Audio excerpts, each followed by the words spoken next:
क्षमा मागी नौ Madhav Singh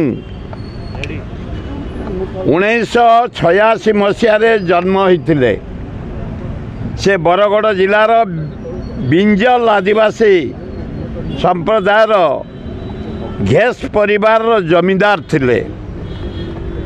British east India company विरुद्ध संबलपुर विद्रोह से वीर सुरेंद्र साय सहित मिसी युद्ध करते।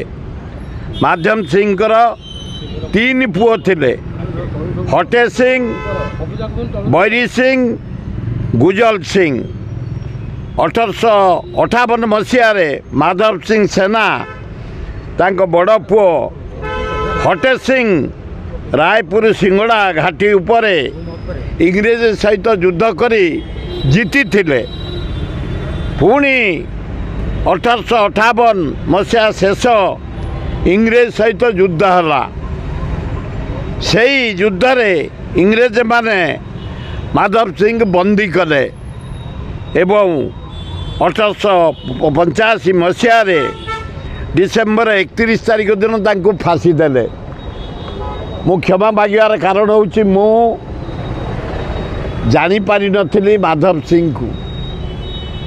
मु कहीदेवा भी चाहे प्रत्येक फ्रीडम फाइटर को मु सम्मान सब दे जाइछि। वीर सुरेंद्र सायंकर जन्मदिन एवं श्राद्ध दिन आम पालन करूँ VSS नगर में प्राय 30-40 वर्ष महताब समय मोर समर्थ्य पर रिगार्ड से दिन एत सांबादिक थे। मुझे पचारि माधव सिंह कहीं भी कही पार्लनी। तेणु मोहन माझी तुमको धन्यवाद।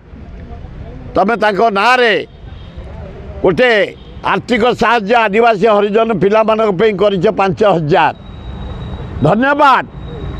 आदिवासी हिसाब रे माधव सिंह आदिवासी थिले एवं 156 कोटी टंकार व्यय व्यवस्था कर 5,000 टंका लेखा प्रत्येक छात्र छात्री को दिज्व।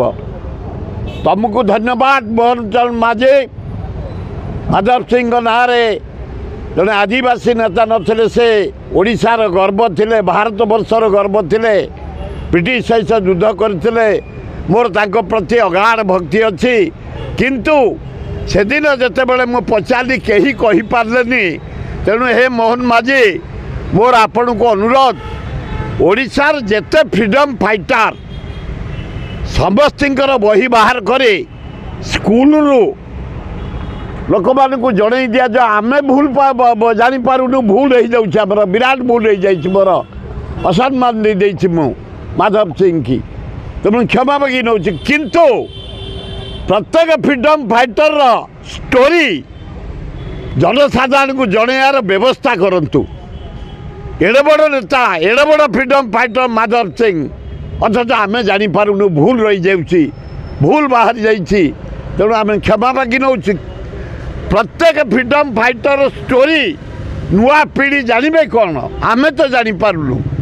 से विषय कौन इतिहास लोकलोचन को आसिया दरकार। सरकार PR डिपार्टमेंट ताको प्रिंट करी स्कूल कॉलेज जनसाधारण गाँ क्लब महिला समिति पाठागार रे जदि पहुँचेबे ए भलिया भूल आउ केबे हब नाही।